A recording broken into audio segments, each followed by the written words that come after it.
district mission is to foster a positive, nurturing, and safe environment to inspire and support ongoing learning and the development of individuals as productive members of society. We must be able to conduct our meetings in an orderly fashion. Our expectation at all board meetings is that everyone conducts themselves civilly and respectfully. In the event anyone is disruptive and interferes with the meeting, they will be asked to leave. If they do not, we will request that law enforcement assist in the process. Roll call, please. Mr. Amsler? Here. Mr. Dackler? Here. Mrs. Getter? Here. Mr. Mowry? Present. And Mrs. Neese? Here. Mr. McGowan? Here. Sorry, it's not one. Okay, this is really going to be bad. Miss Oakbidabor? Mr. Prince? Here. Miss Shocker? Here. And then Dr. Blessing? Present. Mrs. Hillard, present, and Mr. Holman absent. Sorry, I just messed that all up for you. Next we'll go to C. The recommended action is the approval of the adoption of the agenda for August 15th, 2024.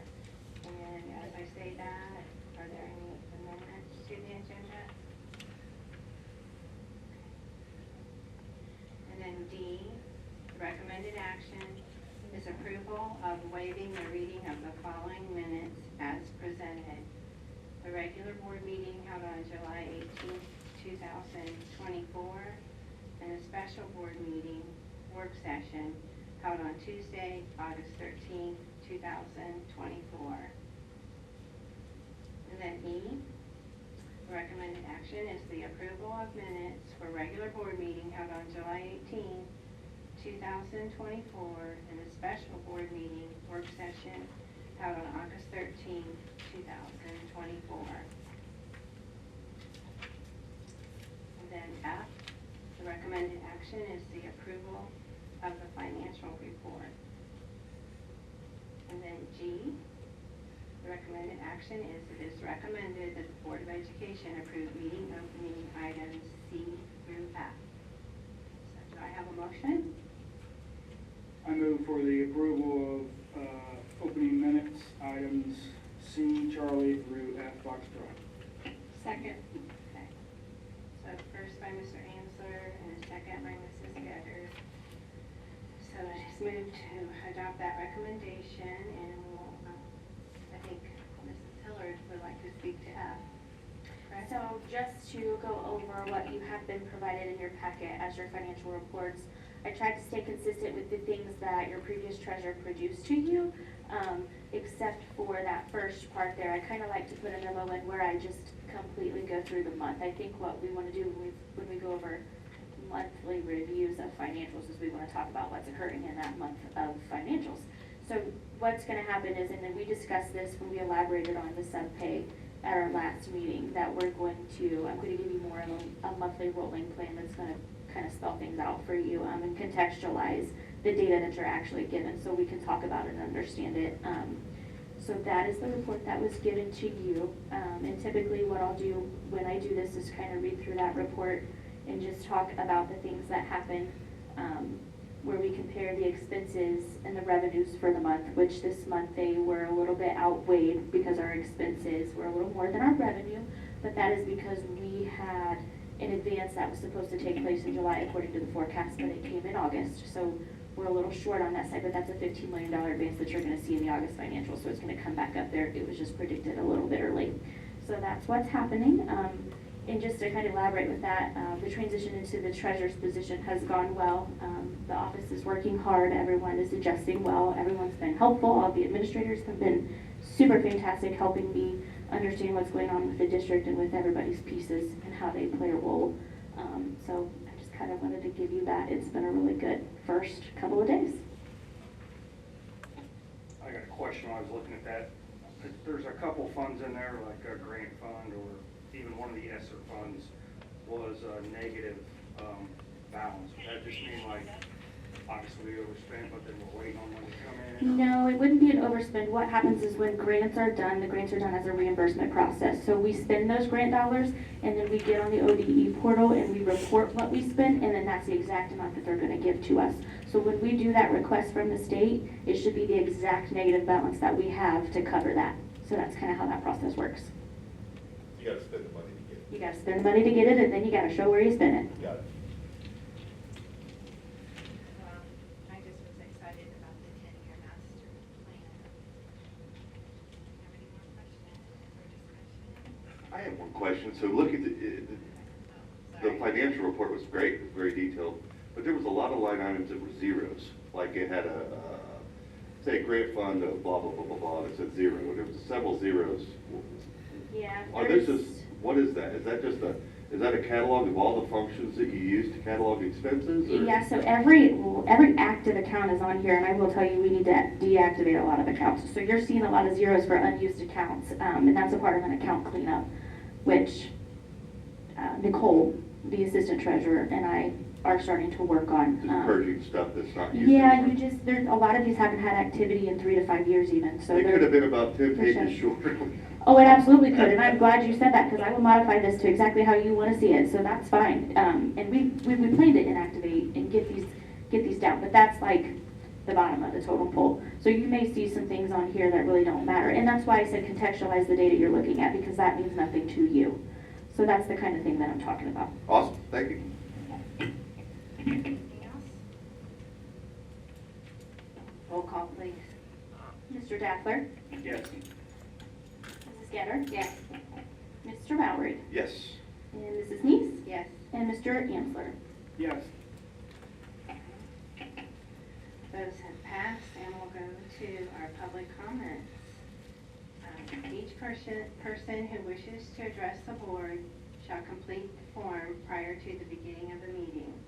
Commenters will give his/her name and address. Each person is allotted 3 minutes to speak. The first 15 minutes only of public participation will be allotted for public comments concerning agenda items. An additional 15 minutes for discussion of other topics will provide a total time of 30 minutes for public comments. We will give a 30-second warning so speakers know when their 3 minutes is up. During public participation, each member of the public should direct their comments to the board as a whole. Consistent with our policy, this is not a time to question individual board members or district employees. As a reminder, our expectation tonight is that everyone conducts themselves civilly and respectfully. We will not tolerate profanity, frivolous, repetitive, or harassing statements. We have one public speaker tonight, Nicholas Kildall. Did I pronounce that right? Kildall, but it's close. Kildall, okay. All right, come on up and state your name and address. I speak into it, or? Press a little button. It's not coming.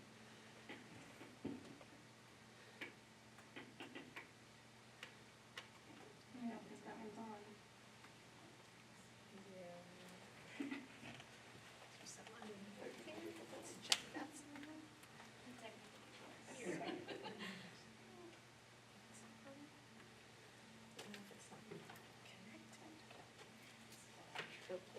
The wire train, right?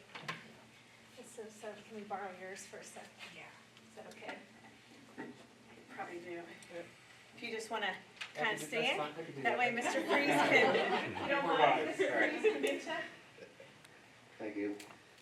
My name's Nick Kildall, I live at 2784 Brittle Court, also 2006 graduate of Miamisburg High School. I'm here on behalf of my 3 elementary school students who currently attend Jane Chance and Bauer and part of the partnership. My oldest daughter and her son are in 3rd and 5th grade at Jane Chance, and the younger daughter's at Bauer. My reason for being here really is just I want trying to make a reasonable request to change the bus stop from the 1st grade to the Brittle Court Highland Village Lane as soon as possible. Main reason safety, but I got some reasons here. I'll list below. Our 3 children currently are picked up at 2 different bus stops with relatively the same bus stop time, about 5 minutes apart. The total distance is about 0.1 miles distance. Our Jane Chance children are at the corner of Britwell and Highland Village. Our first grader is at the corner of Dorset Woods and Highland Village. We've encountered some dangerous situations, even from this past school year, and leading into it. And we just try to make the request of having a safe environment where you both observe both sets of buses being picked at the same time. The Ohio State Transportation Law does state we have to stop within a half mile of our home. We acknowledge that. But they also, on the website, request that parents accompany their children at every bus stop whenever possible to teach safe habits and walking to and from the bus stop and giving the parents peace of mind. The current setup, we do not have that ability to do that. It's physically impossible for one parent, which is our situation with my wife and I in work commitments, to be at two places at the exact same time and two different bus stops at once. As it's set up, the district's current bus routes, we're not able to accommodate children both to teach the safety and habits, provide the peace of mind, as well as just to ensure the security is sitting on the bus every morning. We are now requesting new bus route adjustments of the buses. The Ballard bus route does pass that stop every single day. It has no choice but to do that. Therefore, we're not really asking again for route adjustments. We're just asking for a stop at that same location to pick up our daughter. The bus 6 stop that our daughter is at, there are currently 6 to 7 kindergarten to second graders at that stop. Honestly, it really is kind of a zoo. It's funny in some ways, but it really is. It can cause a lot of stress. Our main focus is at that bus stop with the K through second grade. It's very tough for us to look at the top and watch our 3rd to 5th grader get on the bus. And in fact, this morning alone, both buses came at the exact simultaneous time, and my wife didn't even see our 5th grade. She wasn't sure if she got on the bus in the morning because it was up there and we were down here with the other kids. While we acknowledge and have actually appreciated the district's plan moving forward, number 5 in the plan does involve auto safety, and none of what I've stated above is safe. We do have video pictures to show the situation every morning, but we also invite any board member, anybody in this council, to come and witness the morning pickup in real time if you like. Please reconsider the decision that was rejected twice and for the safety and security of our elementary school students. Thank you.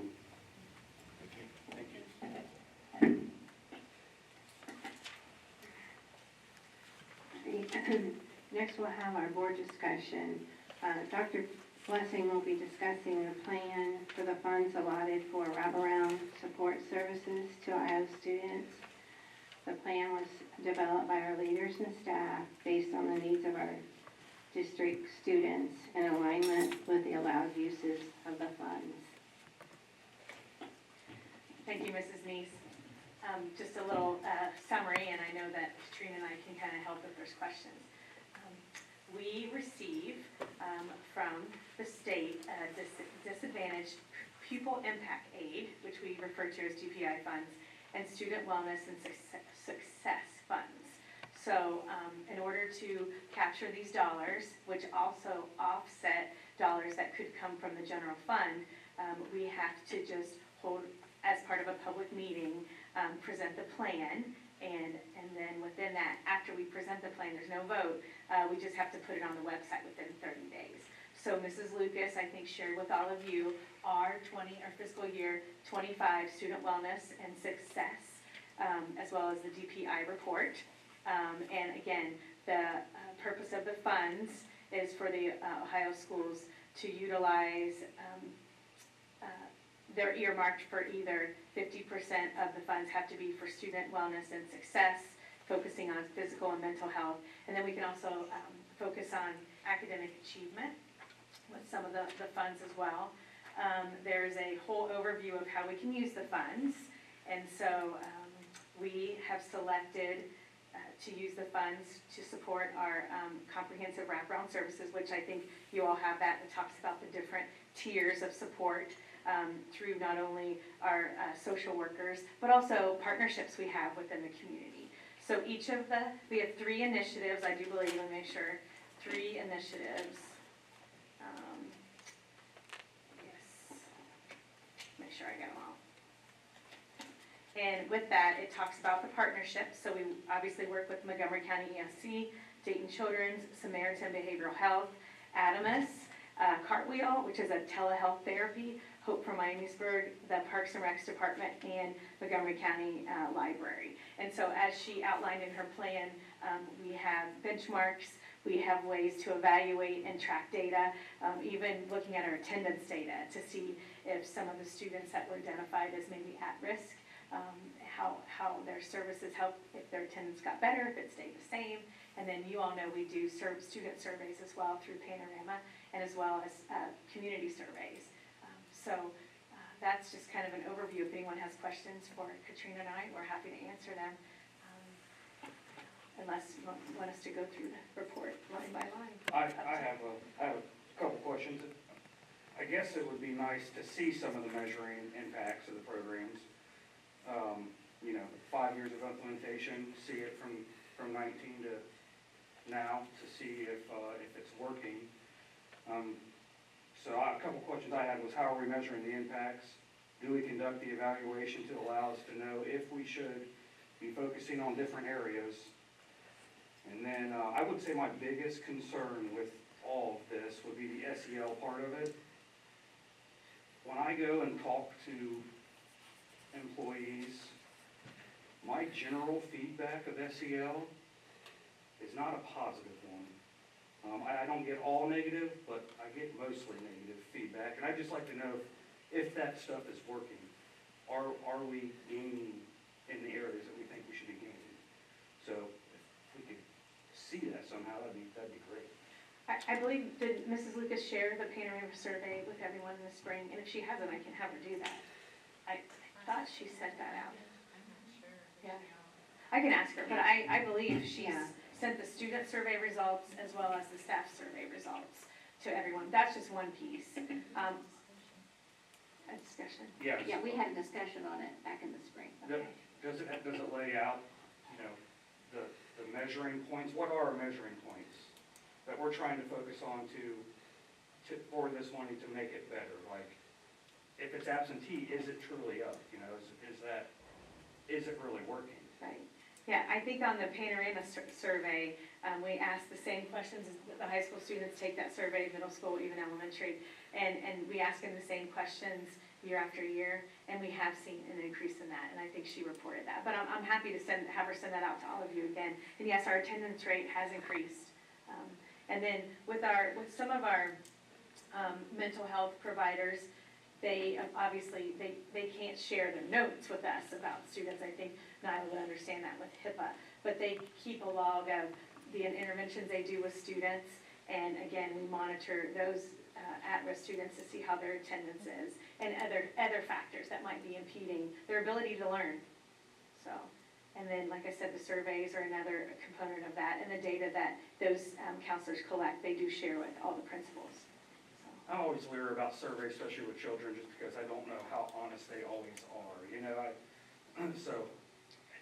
We did simplify the grade K through 2 one, but, because it was a little tricky, but I think it's more user-friendly now. Oops, sorry. Yeah, you had it, go ahead. Yeah, yeah. My little, Green line's not showing, but it's not always. Just push it again. There you go. I can't see it. Okay. And then Samaritan Behavioral Health, they do screeners for high school and middle school, and they talk about, like, what are the trends, like, what are students struggling with? Is it anxiety, is it depression, are there other factors, drug use? And they share those reports with the schools every year. And then that kind of aligns with the goals that they set for the funds. Alrighty.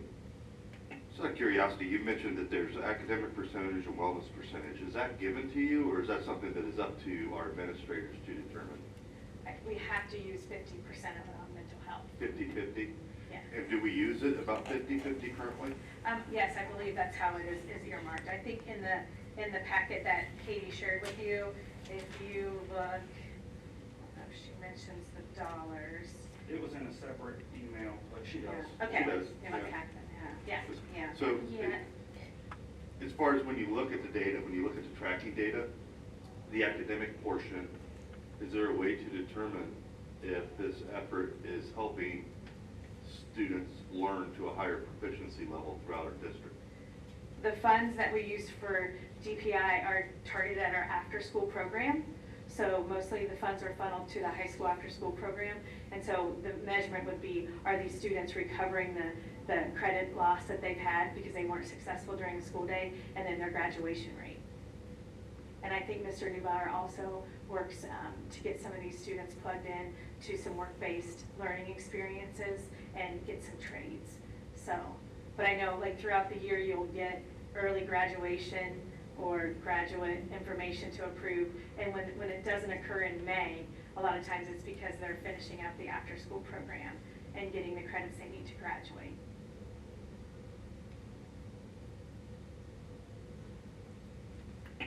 Personally, I'm thankful for the 50% being used for health and wellness, since that's my thing, because we know statistics show us and tell us that across the United States, mental health in young people, mental health issues in young people are going up, anxiety is going up, and so this would be a way for students to have another person to speak with, a professional, if they have a need.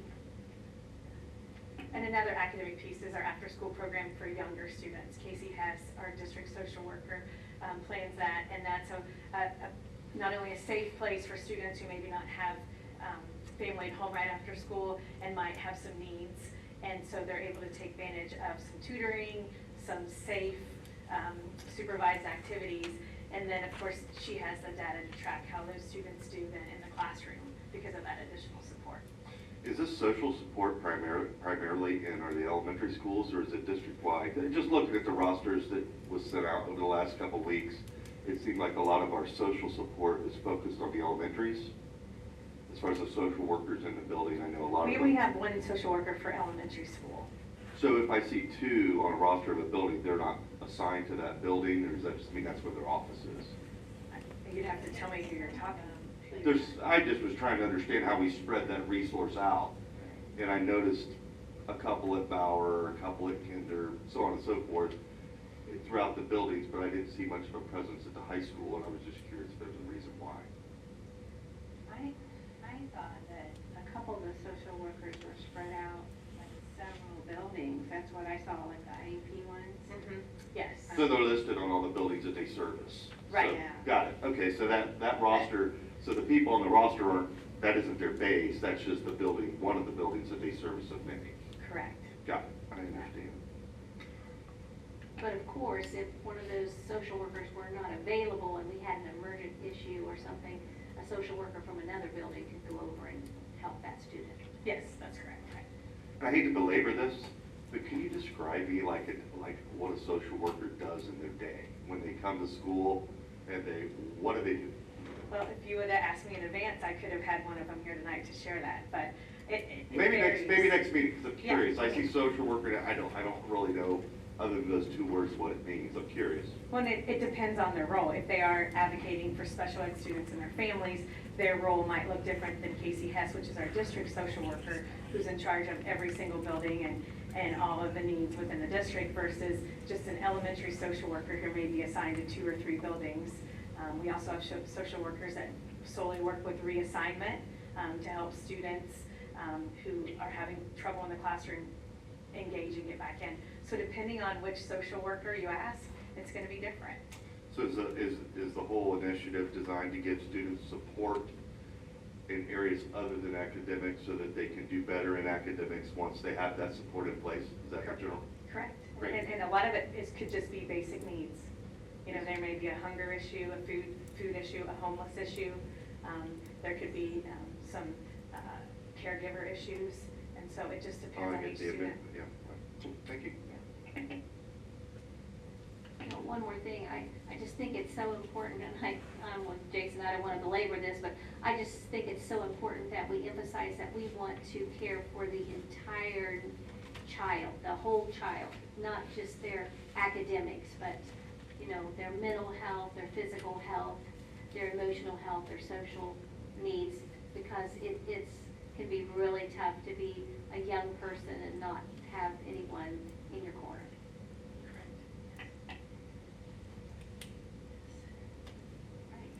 Anything else? All right, we'll move on to the consent agenda. And First, we have A, it is recommended that the Board of Education approve out-of-state overnight travel. Kelly Wilbur, Emma Savely, Haley Pierce, Kay Skate to the Miamisburg Varsity Competition and Game Day, Orlando, Florida. And we'll go on to B. It is recommended that the Board of Education approve the overnight extended student trips. And those are the same people and the same competition. And then C, the superintendent and the director of business services recommend approval of the following resolution for the 24-25 school year as presented. Oh, the resolution? Yes. I thought it would be on the paper. No, I'm okay, I'm okay. All right, sorry. Be it resolved, this is a resolution for in lieu of transportation contracts for non-public students for the 24-25 school year. Be it resolved that the Board of Education of the Miamisburg City School District declares and determines that it is impractical, i.e. time, distance, number of pupils, expense, staffing, to provide student transportation by board-owned buses during the 24-25 school year for students attending Ascension Catholic, Alexandria, Montessori, Archbishop Alter, Bishop Fenwick, Carroll High School, Chaminade Julian, Sinde Academy, Dayton Islamic School, Dominion Academy of Dayton, East Dayton Christian, Hillel Academy, Holy Angel School, Incarnation, Miami Valley Academy, Miami Valley School, Middletown Christian, Middletown Prep, Montessori Center of South Dayton, Montessori of Centerville,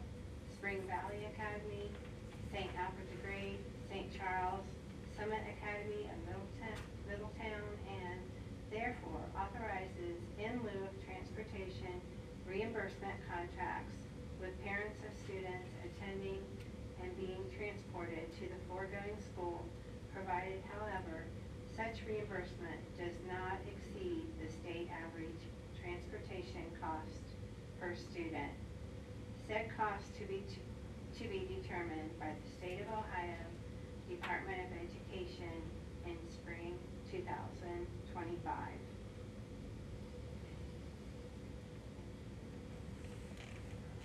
Then we'll move on to E. The recommended action, Michael Black, principal of Miamisburg High School, has recommended Aubrey Brucken for early graduation pending satisfactory completion of all state and local requirements. Are we gonna do D? I'm sorry, yes. You read C, but then. Oh, I'm sorry. That's okay. I saw the word transportation, so I thought I already did it. Okay, thank you, Mrs. Getter. All right, D. The superintendent and the director of business services recommend that the following students be released, accepted for transportation purposes for the 24-25 school year. Centerville City Schools accept transportation liability for Elizabeth Bone for transportation services to attend Chaminade Julian. F. It is recommended that the Board of Education approve consent items A through E. Do I have a motion? I'll motion to approve consent items A through G. E. Thank you. Second? Yes. So first by Mr. Mallory and a second by Mr. Dackler. And do you want to talk about the in lieu of transportation, Dr. Blessing? Sure, obviously the first couple are just our student overnight trips and travel out of state. And then, yes, so obviously, if a student lives in our resident area and chooses to attend a private institution, we could either transport them or offer in lieu of. And so this kind of gives that parent a little bit more responsibility, and they have to submit for reimbursement. So this allows us to do that, obviously, through the Treasurer's Department, because we have established in lieu of. And then the Do they? Or do you get a lot of requests for that? I don't think I've been here long enough to check into that one, but I'm sure there's quite, I mean, it's usually your families that are okay with driving and they'll do it. Yeah. It used to be like 250 per kid and it just has increased a little bit. I think it's like 500 or 600 at this point. But considering if we had to have a bus But if driver. you had to personnel bus that somewhere at that big of a list, And then the D is we have a student who attends Chaminade Julian, but Centerville sends a bus there. So we work out an agreement that she can get to the bus wherever it is in Centerville and take it. And so sometimes it's the opposite way. We may transport a student from Centerville to the Miami Valley CTC, and then we would assume responsibility for them while they're in our care or on our bus. yeah. So last year, the minimum amount, 50% of the average cost of pupil transportation for the previous school year was $583.86. And they'll get that per student, so. They're motivated enough to apply. Fill out the forms, we do that. Yeah. Puts a little more responsibility on them. Yeah. So. And then obviously we have an early graduate, so. I think that's it. All right. Are we good? All right, roll call, please. Mrs. Getter? Yes. Mr. Mallory? Yes? Mrs. Neese? Yes. Mr. Amsler? Yes. Mr. Dazzler? Yes. All right, next we'll move on to the human resources agenda items. First, we have the recommended action that the Board of Education approve the following personnel reports. Employment in the Miamisburg City School District is contingent upon the candidate submitting to and passing a BCII and FBI criminal record check in accordance with Ohio Revised Code and pre-employment drug screening in accordance with adopted board policies. And we have B. It is recommended that the Board of Education approve the following personnel report: supplemental, stipend, certificated, classified. Once again, we have that same clause. And then we'll go into C. Recommended action is that the superintendent and the treasurer, CFO, approve of the Miamisburg City School District Board of Education, approve the daily substitute teacher per diem rate of $130, then pay on the 21st consecutive day in the same position $150, and on the 61st consecutive day in the same position, pay the rate determined by the teacher salary schedule effective August 1st, 2024. And then D, it is recommended by the superintendent to approve the following administrators to be OTES evaluators: Michael Black, Laura Blessing, Sarah Busick, Amy Dobson, Dale Geyer, Stephanie Hager, Jessica Hoban, Steve Homan, Rebecca Heber, Nicole Johnson, Diana Keller, Kelly Lee Marker, Eric Lenski, Brittany Lipinski, Katie Lucas, Allison Masters, Summer Mastronardi, Haley Moore, Stacy Moore, Robert Neubauer, Shannon Rupert, Jeremy Saylor, Tammy Sunderman, and Kelly Thomas. And then E, it is recommended by the superintendent to approve the following administrators to be OPES evaluators: Michael Black, Laura Blessing, Steve Homan, and Kelly Thomas. Then F, it is recommended by the superintendent to approve the following administrators to be OSCES evaluators: Michael Black, Amy Dobson, Dale Geyer, Jessica Hoban, and that's for the counselors. Steve Homan, did I say Jessica Hoban? Yes. Rebecca Heber, Katie Lucas, Kelly Lee Marker, Summer Mastronardi, Stacy Moore, Shannon Rupert, Jeremy Saylor, Tammy Sunderman, and Kelly Thomas.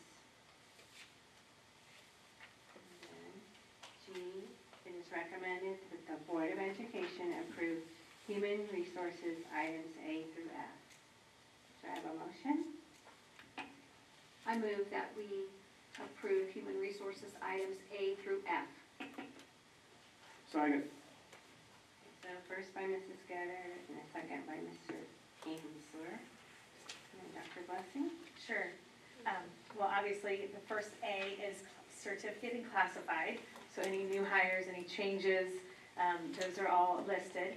And then the supplemental stipend, this is if you're coaching or sponsoring a club, and of course, that report is rather large because it's a new school year, so we try to get all those ready this month, but some will trickle in next month as well. And then C, of course, we had our board work session on Tuesday regarding the substitute pay, so that is the $130 recommendation. And then D, E, and F, D is our OTES, which is our teacher evaluation supervisor. So all of the principals supervise the teachers. We have supervisors and directors that do that as well. The OPES is principal evaluators, so that list is a little smaller. So obviously Mr. Black and Ms. Thomas evaluate assistant principals, and then I evaluate all of the other principals. And then Steve's kind of our backup if he needs to help out. And then the counselor, as you read, and that list, mostly all of our building administrators are able to evaluate their counselors by getting that training. And I think that's it for that section. Any questions or discussion?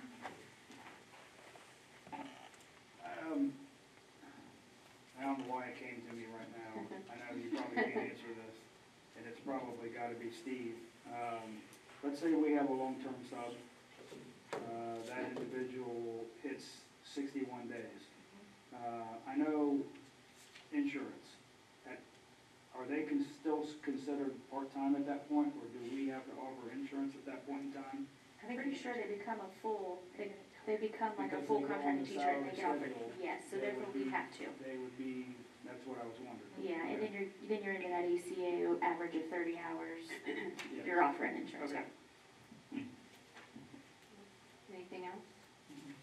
Just for the public too, the sub pay was $105. So, all right, roll call please. Mr. Mowry? Yes. Mrs. Meeks? Yes. Mr. Ansler? Yes. And Mr. Daffler? I abstain. And Mrs. Getter? Yes. Perfect, so I can break those out, make sure we get those out. And who else? Yeah.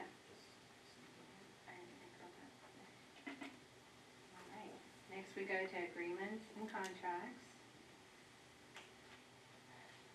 It's approval of agreement with Kettering Health Network.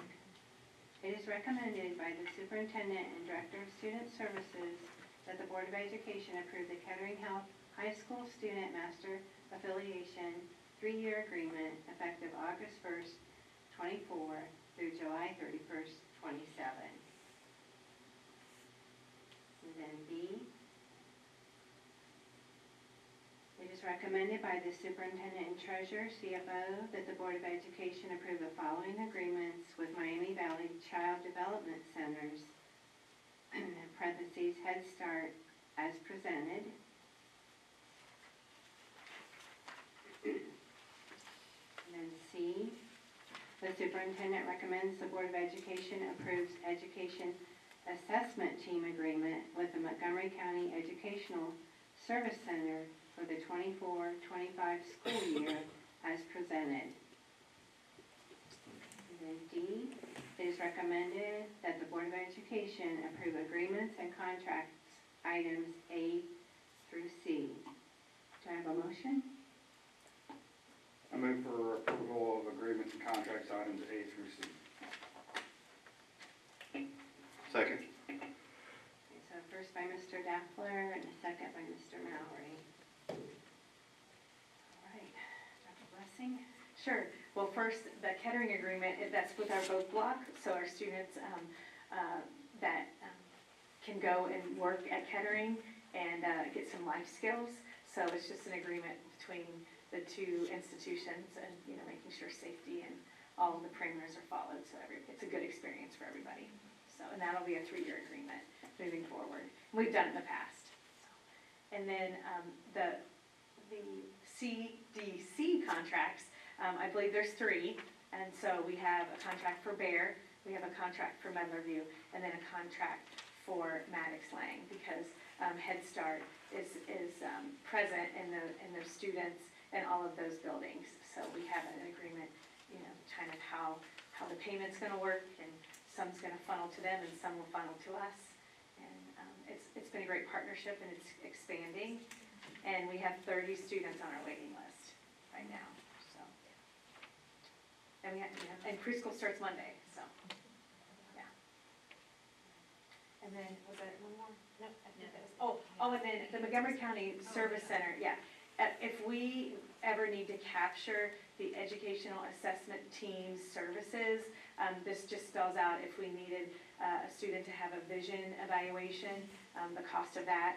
And then if we needed an autism team to come in and evaluate a student. And then also if there was a discrepancy between maybe the school psych's recommendations for a student with disabilities, we have to offer parents an option to have an individual educational evaluation, which is called an IEE. So those just outline the cost for the school year if we would have to take advantage of any of those services. Hopefully not, but sometimes it happens. Just spell that out. Any questions or discussion? I know, I would encourage everyone to visit the preschool if you have a day off. It's just fantastic. Maddox Lane, Millerview, and out there's Push your button again. that, yeah. I would just encourage. Encourage, if you have a day off, they can swing over to me, the preschools, what's happening there is amazing. So, did anyone have any questions or discussion? Just out of curiosity, from a funding perspective, our district received funding for K-12 students, or we receive funding for pre-K students as well from the state and other people? So you're receiving an ECE grant, which comes along with having this Head Start preschool here. So this setup is new to me. Most districts I've worked in, preschools fund, your preschool is housed by your district and you're paying for all of the funding for that preschool. However, Miamisburg has an ECE grant, so we do receive funding to go towards the preschool students that are in Head Start. So it's one of my first things when I came here was try to understand this program. And so I sat down with the ladies to explain this to me. And so what happens is you've got Maddox Lane, and that's where we're funding this preschool. But you've got these other two sides of preschool with the Head Start program. And so that ECE grant comes in, and then we send some of that funds to the Head Start. But then they turn around and invoice. We invoice them, and they give us money back. It's a whole circle of life. So by getting those funds, we're able to sustain some of our staff here for that preschool and sustain the preschool and even an additional special ed supervisor. So the funding is incredible for that. I have the other reason, preschool's great. I've got family members that own a large preschool and a somewhat of an economic disadvantaged area, and almost all of the attendees are taking advantage of Title 20 funding. And that's not available to public schools, is it? That's just a private lane. So I looked at the law, and the law says that we could subcontract some preschool services to a private entity. And I just wonder if that would expose us in some areas to be able to get that Title 20 funding, to get a more robust funding revenue stream to support it. So that's going to take like some deep curriculum dive on what we have to do to be able to provide preschool and a deep dive on the law associated with that, because what we're doing is a public service. I get it. Not necessarily a private for-profit service. I started that a little bit with the OSBA and a couple of the legislatures, and the way the law appears to me, and I'm certainly not a legal expert, but just reading it, it says that public school districts the Board of Education may have a preschool, or they may subcontract as services. And like at the State House building where the legislators take their kids, they have an awesome preschool, but they subcontract it to a private entity, and that allows that Title 20 money to flow to adequately support it. I just looking at the numbers, it seems to me like if we rose our preschool tuition costs to a level that was adequate to support it, that it wouldn't be affordable to the people we're trying to service. Yeah, that's a big legal search. Like that's gonna take some deep legal search, because we're mandated to serve a certain set of students no matter what, so we have to. But there are other districts that it's almost along the concept that you're saying, but they do it with ESCs, and the ESCs run those preschools in those buildings. So that's a whole different journey.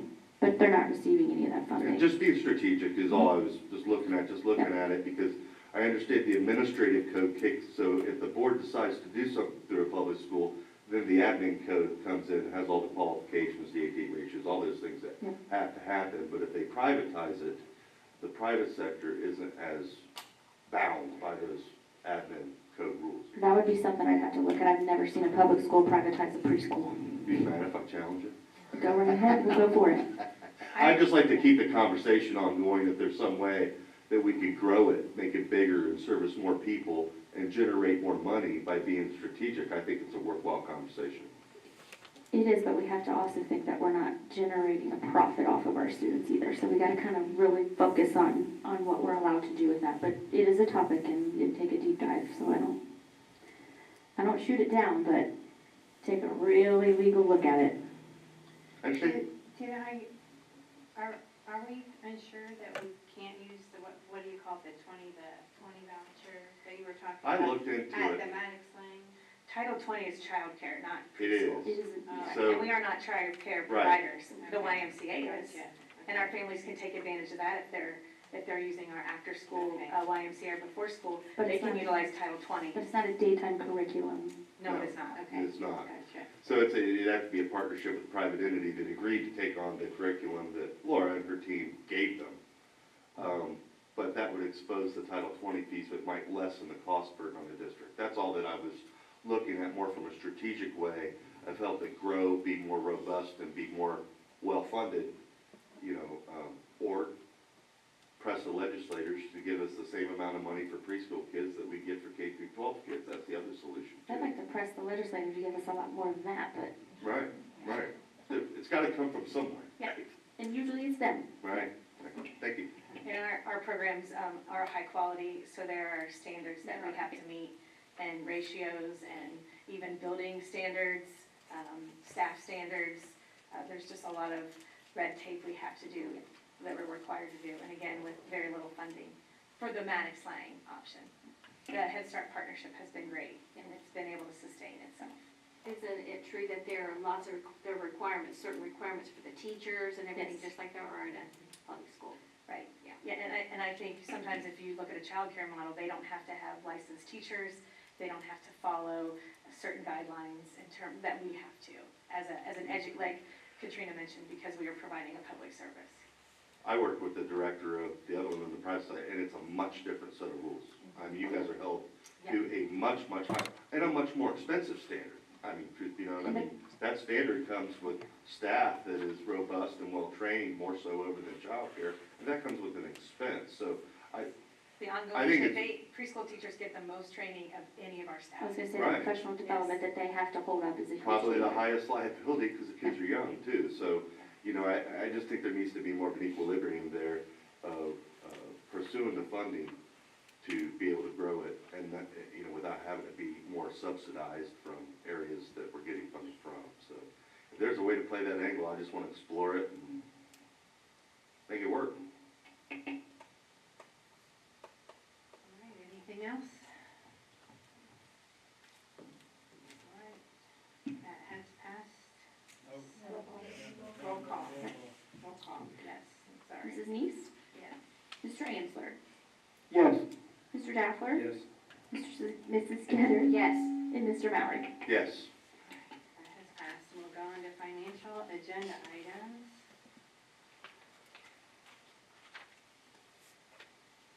Do I read this or do you? Okay, no. A, approval of personal liability insurance coverage. Resolution, be it resolved that the Board of Education of Miamisburg City Schools hereby authorizes the treasurer, CFO, to purchase faithful performance bonds for 3 years effective 8/1/24 through 7/31/25 for the following positions and amounts. The treasurer, CFO, $250,000. And then B, approval of transfers. The treasurer, CFO, recommends the Board of Education approve the following transfers from EMIS 4329924 to EMIS 0010000, $197,734. The yearbook 200-9847, to Muse 200-9857 for $3,000. The yearbook MS 200-9847, Student Council, to Student Council 200-9853 for $3,448. And then C, it is recommended by the Treasurer CFO that the appropriations and certificate of estimated resources are amended as listed in the attached reports. And then D, it is recommended by the Treasurer CFO that the Miamisburg Board of Education approve the report of commercial paper purchases from July 1st, 23 to June 30th, 24, and any fees associated with these investments pursuant to the Ohio Revised Code Section 135142. And then E, it is recommended that the Board of Education approve the fiscal year 25-018 and 200 budget and purposes statements as presented. And then F, it is recommended by the Treasurer CFO that the Board of Education approve the following purchase orders. And I don't have, usually they're on my sheet and they're not, so I'm sorry. It's okay. Oh, wait, no, there is one.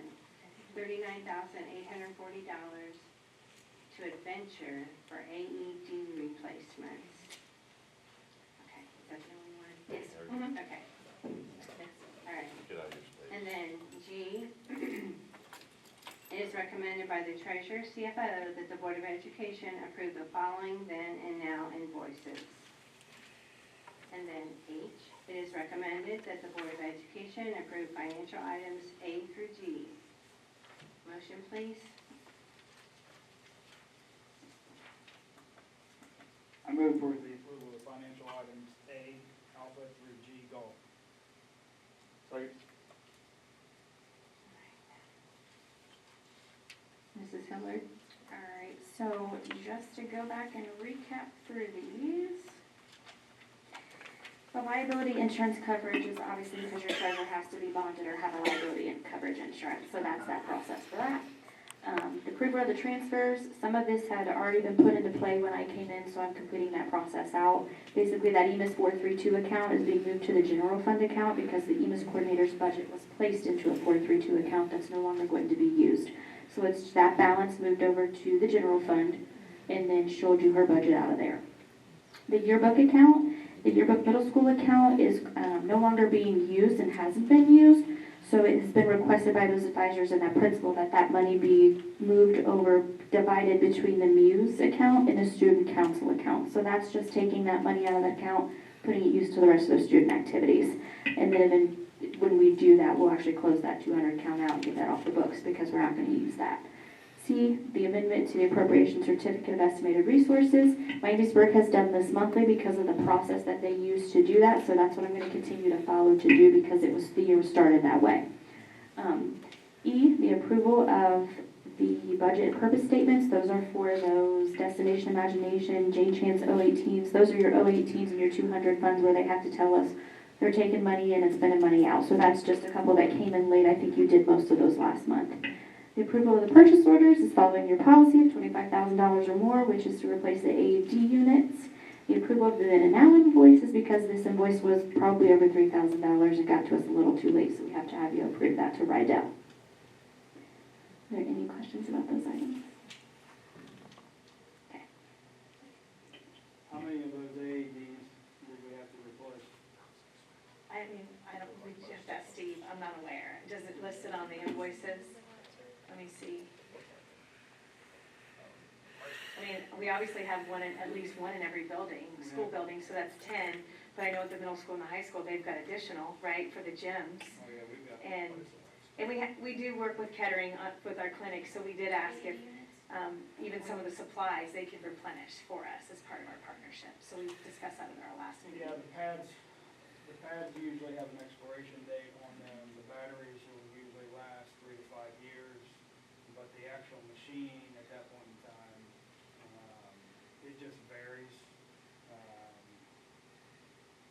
it's not cheap. It looks like he's had 20. If you I scroll see- down to the invoice, I sorry. see 20. I see 20. What do they cost? Individually, what is it? 2662. $2,600. It's just a little.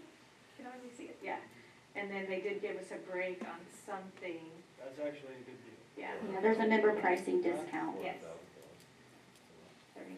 That member pricing discount was actually $13,000. How much? The discount was 13,000. Oh, Yeah. Whoa. 39,000. Yeah. So it would have been over 53,000. Yeah. Thanks But they to save whoever lives, gave the discount. right, Mrs. Getter? They save lives. They do save Yes. lives. So it's very nice to have those. I'm so excited that we have them in all the buildings. Well, I know when I'm in high school, when we do the CPR class for the freshmen and sophomores, we bring in the AED from the high school. And it's their responsibility to, one of their extra credit, and the kids will probably tell you, is that one of their extra credit questions is, where are the locations of other AEDs within inside the building? Yeah, because we always tell them, or when I did as a coach, you know, not only do we coach and Tim coaches and everything else, is if we have a child go down, we're going to yell at a kid to go get one. So, yeah, that's a great investment. I was kind of where my question, I understand, you know, softball, baseball, heart impacts to the chest, cause of cardiac arrest. Are those on our trainers' carts? Yes, they are. So when they're out roaming the fields during sporting events? I think they're portable ones, yeah. Yes. Yeah. I can tell you for a fact, they are on the football field, whether it's a band competition, whether it's a football game, whether it's a lacrosse game, whether it's a basketball game. There's Softball, one- baseball, I mean, yeah, it's a big there is space. one within their reach, I can tell you at all times. Good. The other thing we need to keep in mind is that these may need to be used on a parent, a grandparent, you know, someone that's also at the, you know, special event. It's, you know, they are not just used for students, so they're amazing. And also, this is a public service announcement to all of the people watching tonight, and Chris can confirm that. Don't ever be afraid to use one. Just take it down and hit the on button, and it tells you exactly what to do. You might save someone's life.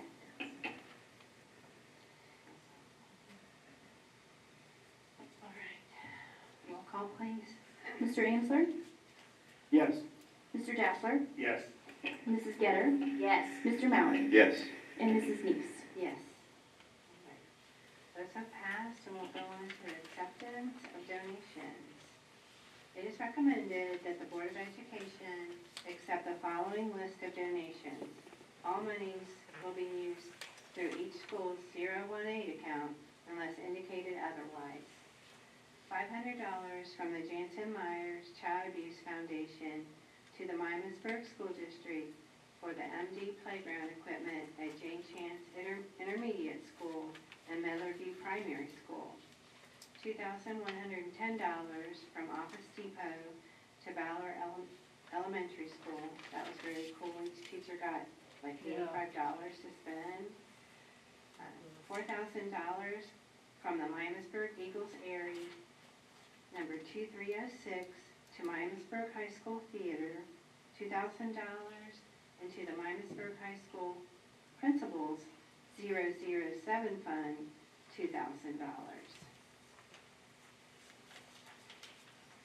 And then school supplies valued at $1,500 from David United Church of Christ to Miamisburg Middle School.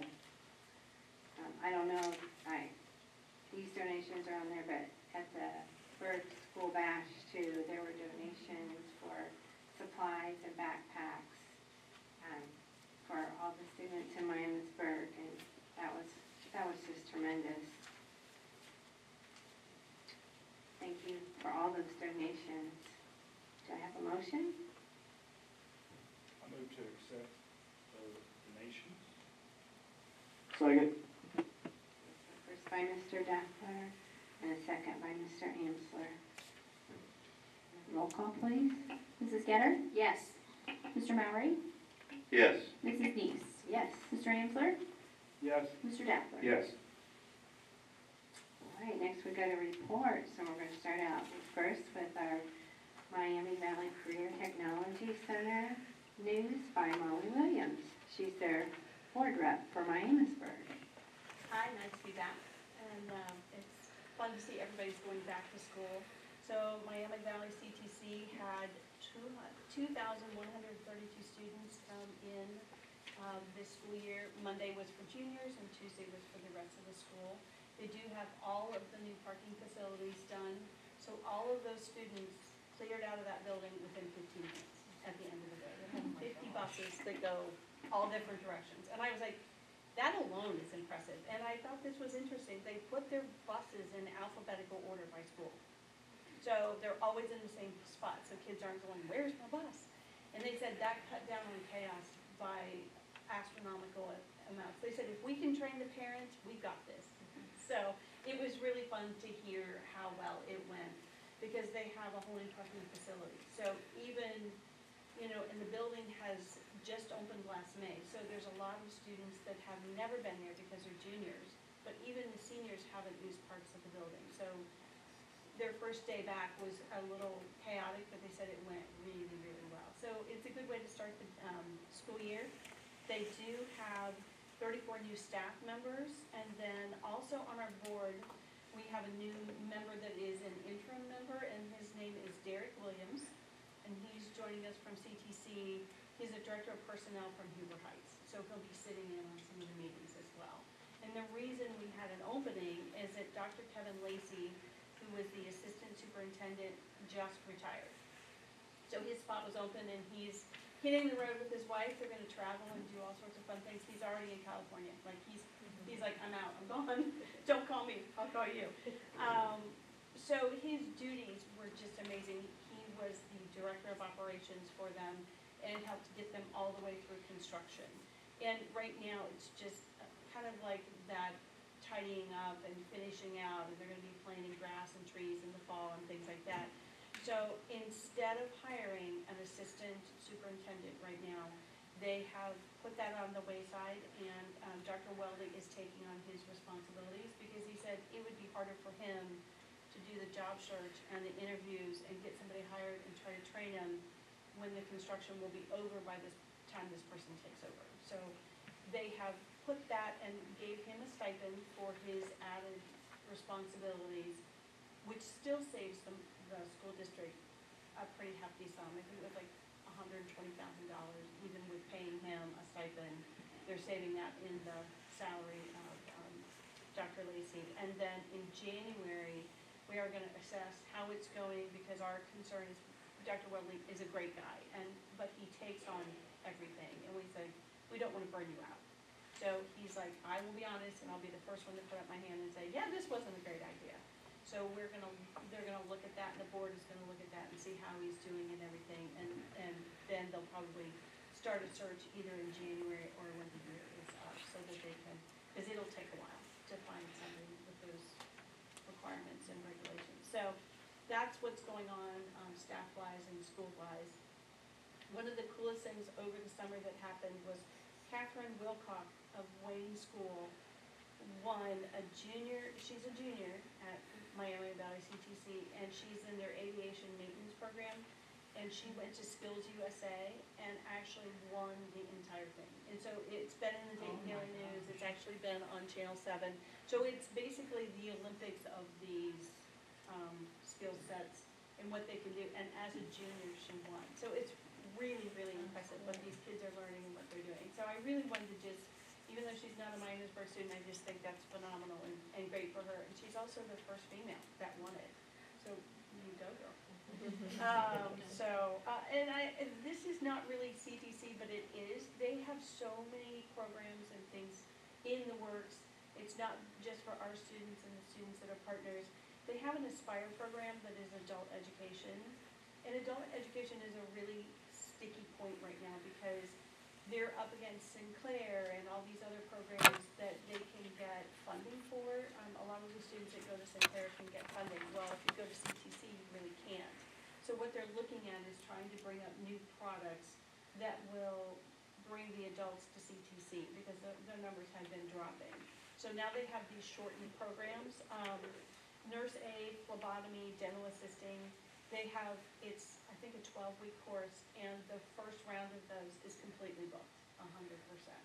So it's really cool to see these people, and they come to the adult graduation in the spring, and I don't think I had goosebumps the entire time. These people are taking charge of their life and turning things around and really taking advantage of these opportunities. So I thought that was just amazing. Some of the other classes they offer, I just want to put them out there, are machine shop, HVAC 1 and 2, basic welding and advanced welding, and then electrical 1.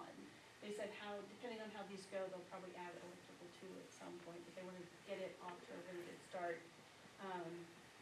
And it's shorter time frames, so it's easier for adults to have a full-time job and a family and still go to school.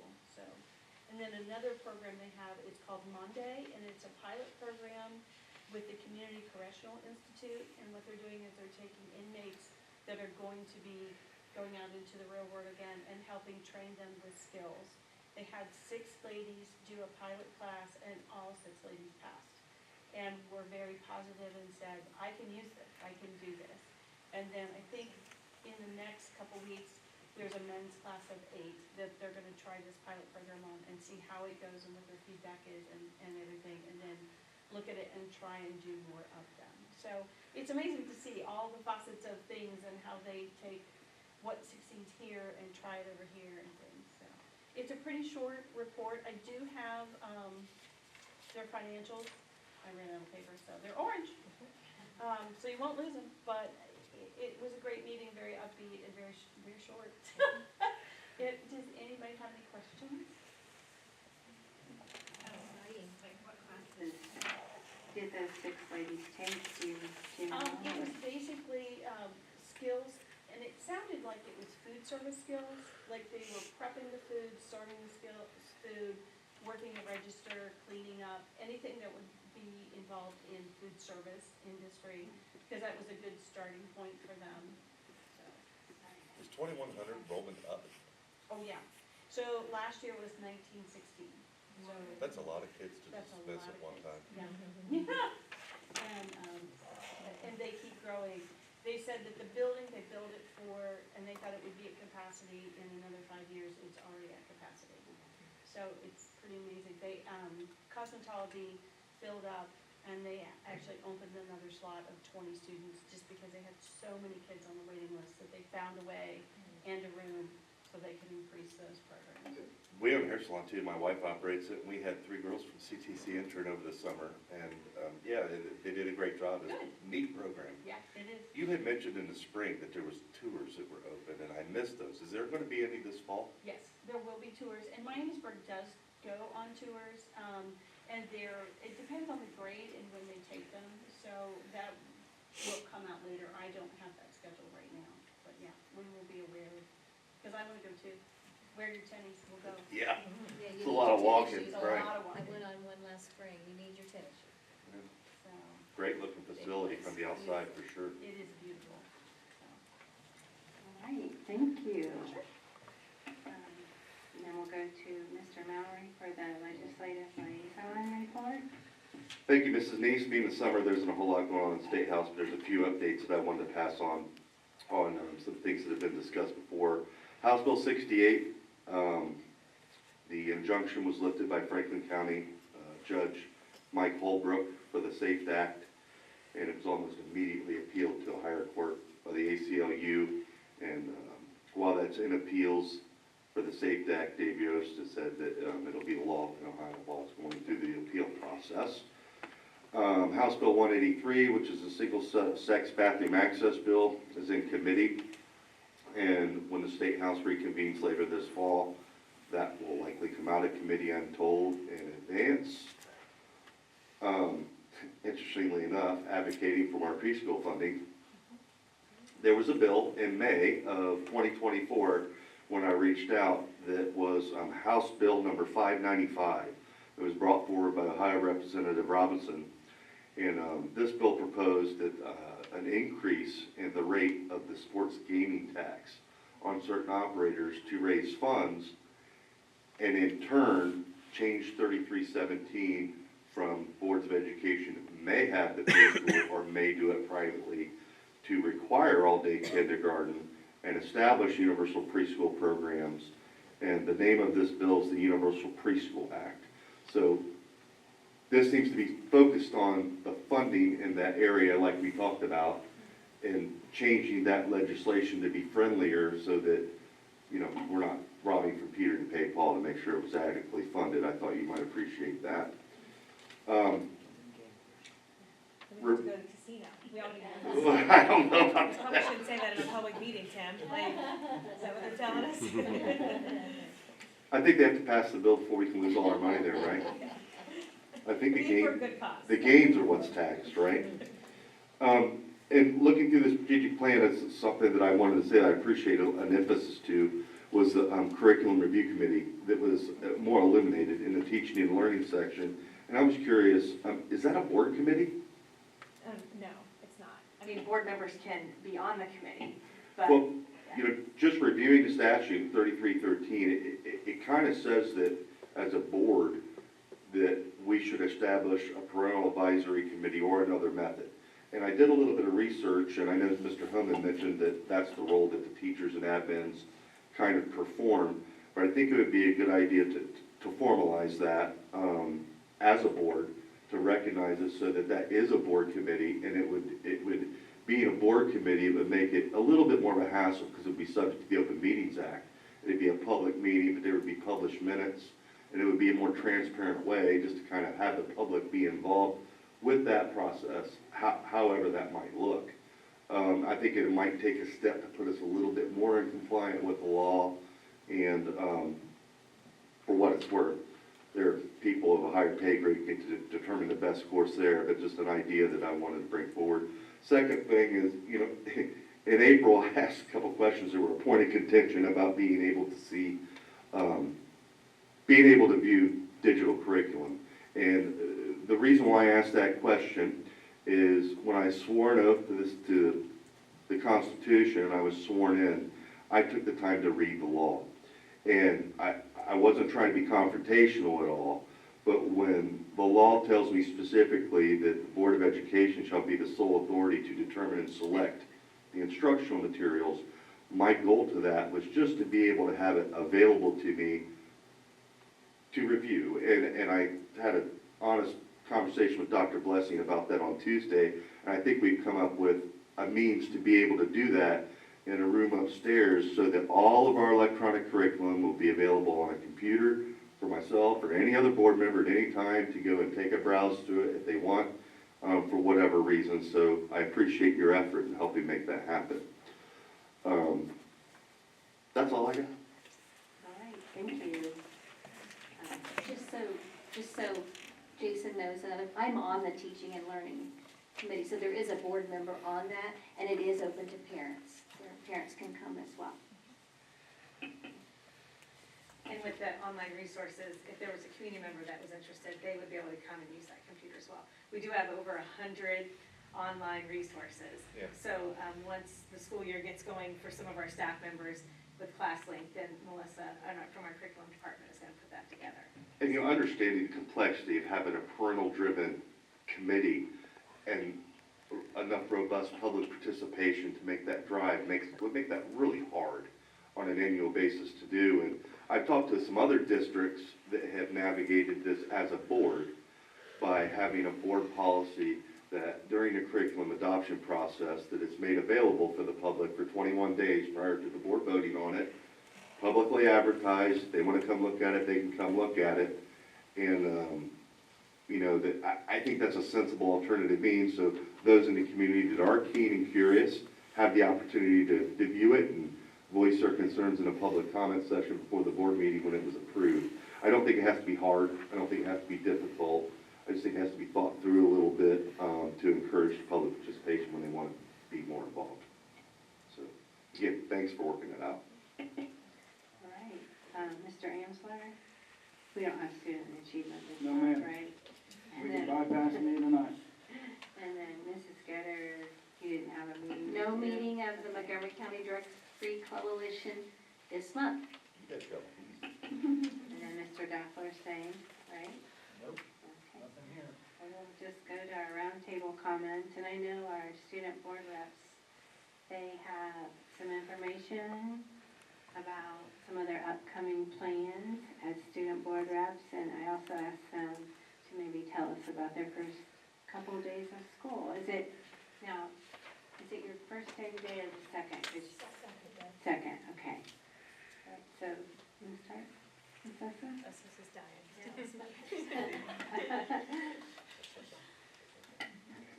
All right, I guess I'll start with school. I'm a senior this year, so that was really exciting. It was my last first day of school. It was like a lot to take in and process. I don't know if it's hit me yet, but I'm sure it will eventually. But it was fun. First day was a long day for sure, but I'm happy to be back at school for one last time. And then also talking about the plan we have with the elementary school. So I know back in the spring, we sent out a survey to the high school and the middle school just to ask some opinions from the students and to get that feedback. And I know Andrew presented it in one of the spring meetings. So now we wanted to expand that to the elementary school because they're just as important as the rest of us. And it would be a little harder to do that digitally, so we came up with the idea of going down there in person. So earlier this month, we met with some of the elementary school principals to work that out. And we decided, we've set up dates. We're gonna go down to each elementary school. We're gonna play a Four Corners game in their gym to get opinions on how they feel about the new districting, with the elementary schools, how they feel about their schools, learning, their involvement outside of school. So we just get a view of how the elementary students are doing. We also plan on enlisting the help of NHS students from the high school. So there's only 4 of us and there's so many elementary students. So having them help out, having them have another opportunity for volunteer hours, we thought that was a great thing to do.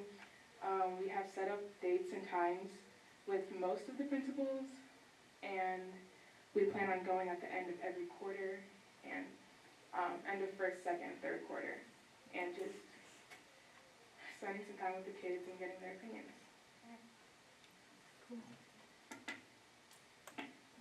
So ditto to what Asosa said about it being our last first day. Very bittersweet. Like she said, it was a very long day. I went home and slept. But I also wanted to touch on our upcoming project. I feel like this is our first big project and big thing that I feel like a lot of good will come out of. Just getting feedback from our elementary school students. We will hopefully be able to give our first report later in October. But if there are any questions of what we're doing, the 4 of us would be happy to answer. So far, we have decided that we're going to spend about 2.5 hours at each elementary school over a week time span. And we've had some great conversations with all the elementary school teachers. And I'm also going to read for Andrew Prince. I'm sure that Asosa and Maddie have already talked about their experience with the start of school that come each year, so I'm going to keep this short. This school year has started off wonderfully, and it has made me very excited for what is to come. Furthermore, I'm even more stoked about the increased involvement of the Miamisburg student reps with the elementary schools as we work with the students and administrators on some of our future projects. Moreover, the student reps and I continue to increase our involvement with MMS and MHS to assist the board and students of Miamisburg the best we can. Ditto what Maddie and Sosa said about school. I'm a junior, so it's not my first last day, but We're glad. yeah, I'll still be here next We're year. gonna keep it. We got one, keep one of you, 2 of you. Exactly. But it was really good. It went good. All my classes are pretty good. I'm excited for them. Everyone was good. All the freshmen found their classes okay. The phase-in day on Tuesday went really good. They're pretty quiet, not gonna lie. But they were excited, I think. I think we helped them out a lot. But I think they said said everything about the elementary schools, just that I'm really excited for it. We did already decide to split us up against the elementary school, so each one of us will be going in with some NHS members to help us out. So we're kind of going to try to keep it at the same school just so we build relationships with those kids. But I think all of us are really excited, and if anyone has any questions, just feel free to ask.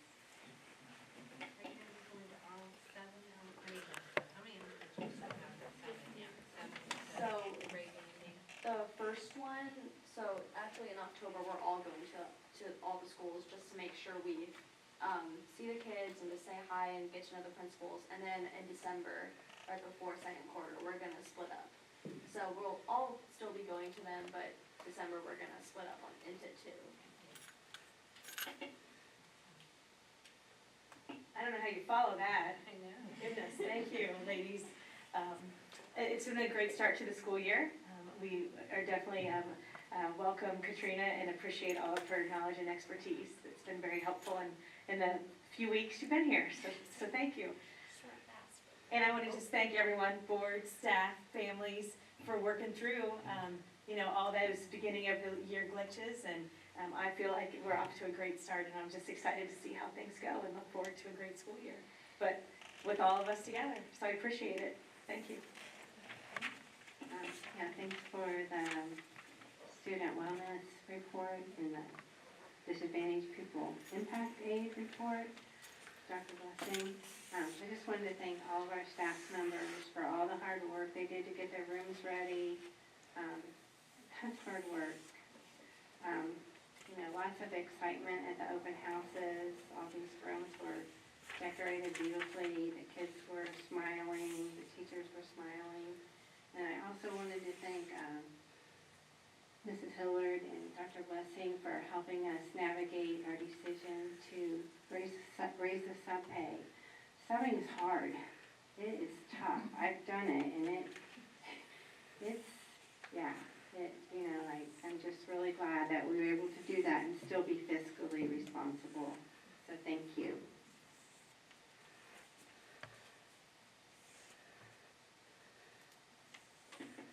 It's your turn.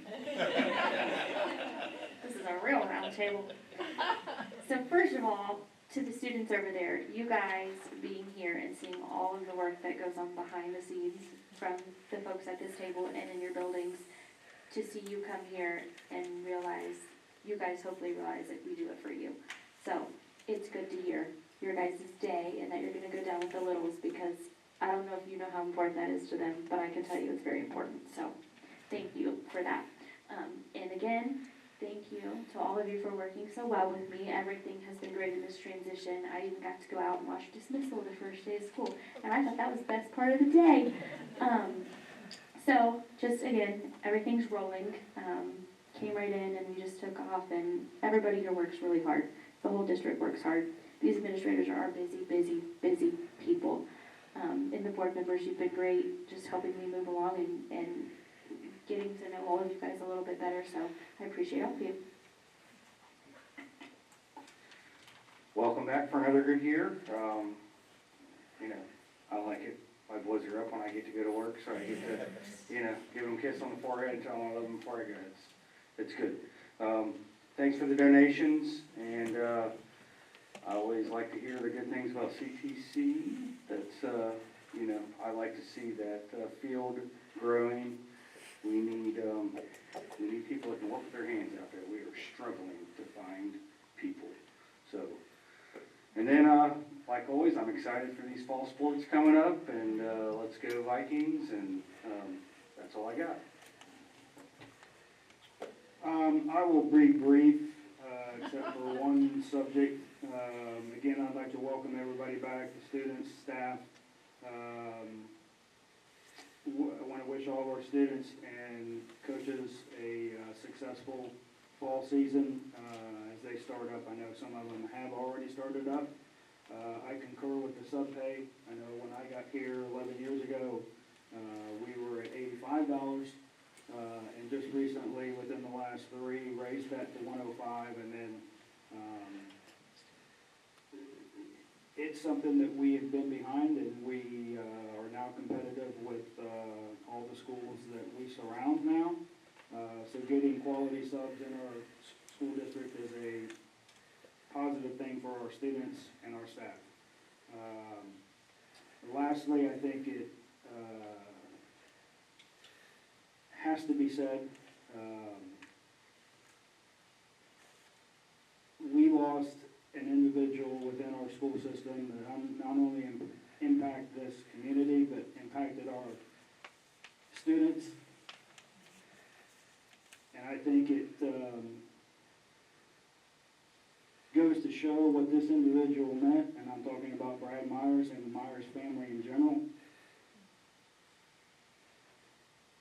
I coached with Brian, his brother. I played football with Brad. I know what he meant to everybody that stepped in our school system. And I know the two individuals back there feel the same way, because when I would go into school to teach, they would be back there with him every morning. So I think it's only fair to say that we remember Brad for the positive impact that he had on our community, what he meant to Miamisburg in blue and white, and what he meant to our students. So with that, my heart goes out to the Myers family.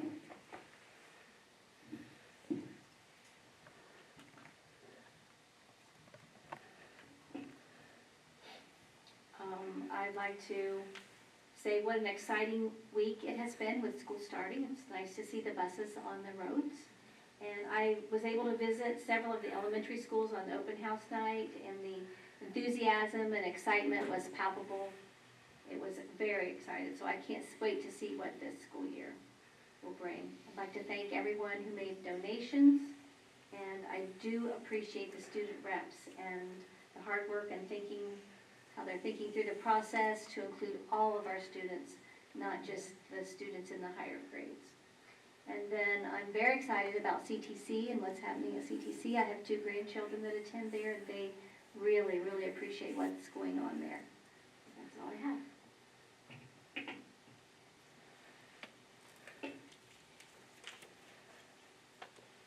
I'm going to put you on the spot, Asessa. Tell us about this pen that you gave us tonight. I thought it was really sweet of you, and it was right at the beginning of the meeting. Yeah. And tell us a little bit more about what you gave us. The pens are for child abuse awareness. So one of my best friend's moms works with foster children, and she had those and she gave them to me and Maddie and said it'll be a great idea to pass them out at the board meeting tonight. I think child abuse awareness is really important. I know the high school does something every year where we put out little pinwheels for it. So yeah, I think it's a great cause. Absolutely, it was awesome. So I briefly said thank you. I just wanted to say thank you, and understand what it was. So thank you so much. I want to welcome everybody back from summer. Over the summer, you know, there's a few things that I noticed that were just absolutely outstanding. And I'd like to thank the city of Miamisburg and our Parks and Rec department for doing a dynamite job with our Riverfront Park. The back-to-school event they had down there with the movie, I didn't get to go by there with the pictures. You could tell it was packed. The Spring Fest, I always call it the Spring Fling. Is it called Spring Fest now? Yeah, that was great. It was a lot of fun. And it's really nice to have that robust area down by the river. It's really, really cool.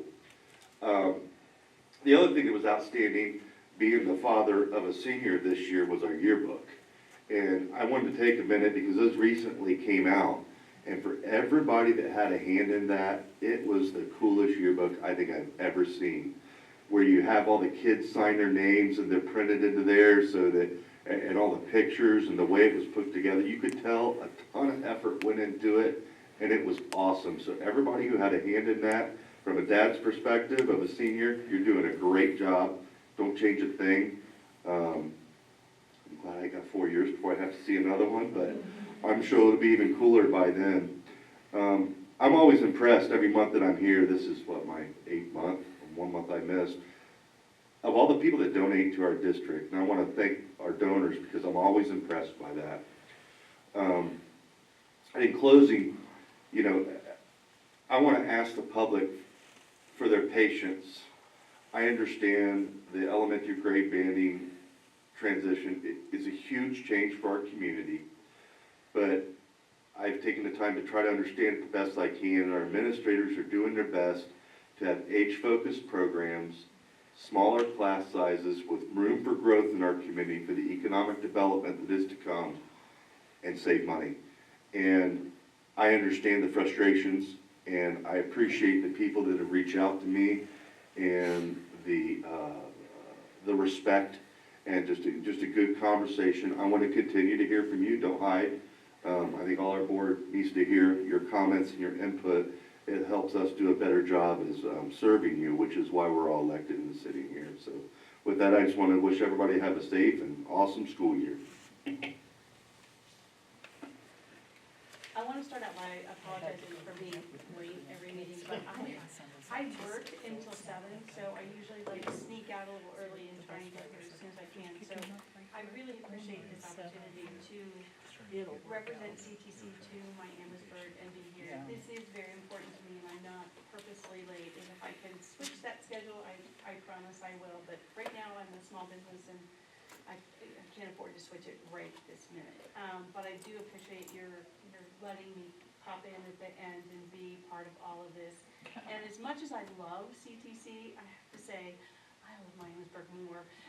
I love just being here, and I love watching you guys and just what you're bringing to the table and how excited you are and exhausted you are. And, you know, it's just amazing that we have a community that brings everybody together and takes everybody's opinions. And whether it's a parent, a student, you know, somebody that's volunteering, and we're all trying to do better. So it just makes me love my town more. So thank you for this opportunity. I appreciate it.